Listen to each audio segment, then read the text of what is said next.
Welcome back to Piers Uncensored. Well, now an interview with a giant of world sport, an even bigger giant of world politics. Imran Khan was one of the finest cricketers on the planet.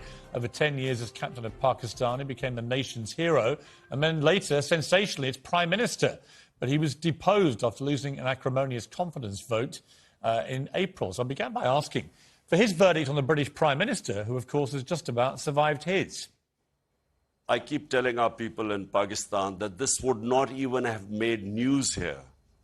You know, in time of COVID-19, Prime Minister having a drinks get-together after work would not even have made news here. Because we also, unlike the rest of the world, we also had to cope with COVID-19 and all the restrictions. So, you know, here people can't understand what's going on, but I understand, and in one way, this is one thing which I feel that the reason why British parliamentary system works, whereas apart from non-Anglo-Saxon countries, it doesn't work because of the very high level of moral standards you expect from your leadership. Unfortunately, it doesn't work in other countries where they do not have the level of moral standards that you expect from your parliamentarians. Right. I mean, I think the issue here really is not about partying. It's about the hypocrisy and double standard of a prime minister who himself was fined by the police for breaking his own lockdown rules. And over 80 of his own Downing Street staff were also fined by the police. And it's the brazen double standard of a group of people that were ordering the British public not to even go and see dying relatives dying from COVID in hospital. They couldn't do that. And at the same time, the people making those very draconian rules were brazenly breaking them themselves. I think that's the issue. What stood out in Britain was the high level, I repeat, of moral standards you expect from your leadership.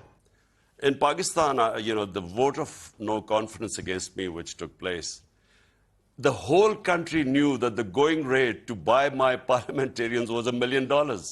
So, I mean, if you compare the two, that's why, you know, in my opinion, and I keep telling them of my experience in British of Parliament, that unless we raise our level of morality to what you have in Britain, parliamentary democracy will not work.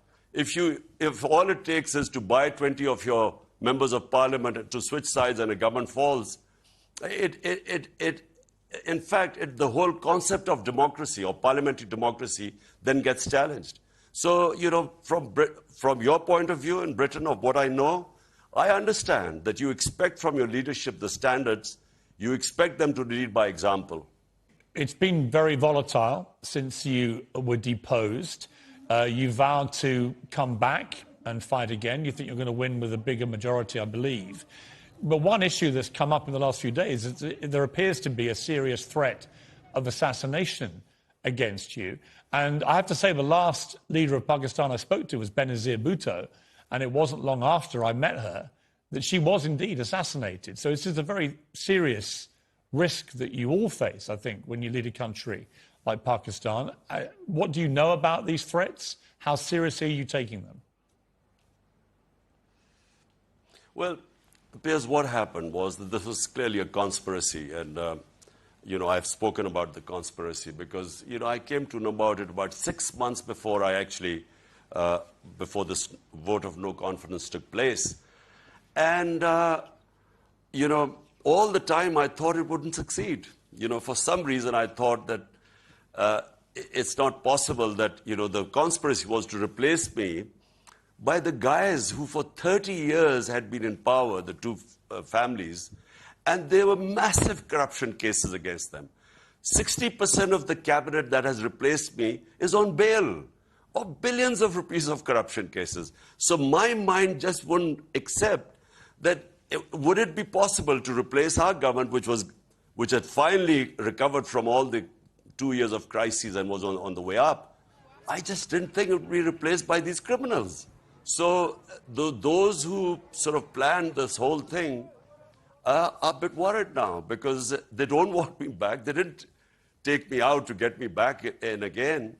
So that's when I I found out that they had planned this final solution. But you were known, Imran, on the cricket field, you were known as completely fearless. No opponent ever put fear into you. But when you're a political leader and you're in the situation that you're in now, where there's a genuine threat against you of assassination, do you feel fear? No, you know, Piers, when I entered politics, I actually had conquered my fear of dying. Otherwise, I would not have entered politics, because I came in to stand up against the entire status quo. I came to fight corruption. Today, the entire political spectrum, 16 parties on one side and I'm on the other side. And because this was the status quo, which is 60 years of our last 62 years, half has been ruled by military and half by these two families. So I came to fight these two families. And this is really what I've done. And they have made so much money out of this that they obviously, clearly someone like me is a threat. And that's why this foreign-backed conspiracy involving local players took place. Now, I know that they would try to. My life has had various threats over a period of time. But this time, I found out about this conspiracy, so I went public. The reason, I have no fear of dying, but it was important to let those guys who were planning, to let them know that I know. Right. It was actually, in a way, a form of protection.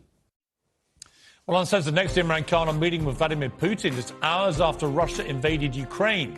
Does he now regret doing that? I promise you, I had no idea. I do not believe what Putin has done of trying to find a military solution in Ukraine. If I were advising President Putin, I would not have gone there.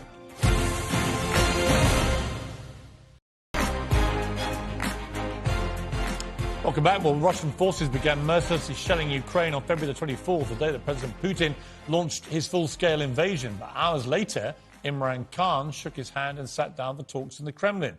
How does he justify that? Does he now regret it?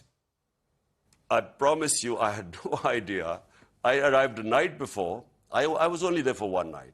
Next morning when I wake up, I discover that this Ukraine adventure had started. Now, it was, we discussed amongst ourselves. We realized that there was very poor timing.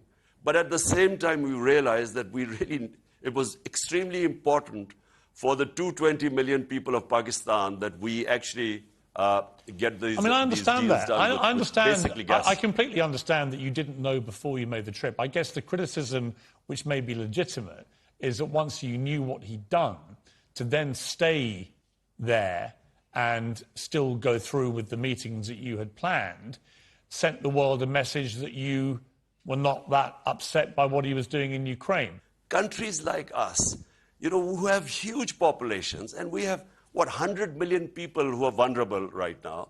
So we should actually make policies, have relationship with everyone, but make policies that benefit our people. Well, I understand just that. But like what India is doing right now. I understand that, Imran. What I would say back to that is we talked earlier about the higher morality standards in the UK when it comes to holding leaders to account.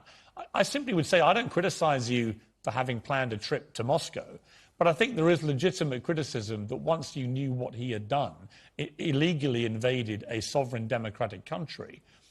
Did your moral instinct not tell you that it would be wrong to stay there, that you should have just got straight out of there?